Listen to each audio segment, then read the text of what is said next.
Golf тууралуу кызыктуу окуялардын бири Шотландияда Бобби Джонс. Бул кандай ойнойт? Ушундай күчтүү игрок болгон.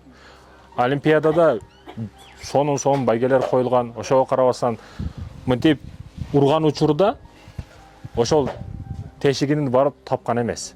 Тешигине түшкөн эмес. Бардыгы издешет, бардыгы издеп тапкан эмес.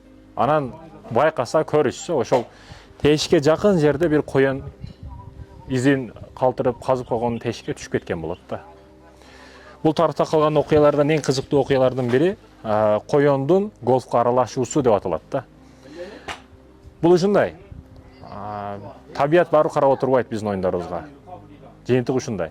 АКШда дагы асмандан түшүп топ турган окуя кездешет го, ошол сыяктуу кызыктуу окуялар жашообузда боло берет.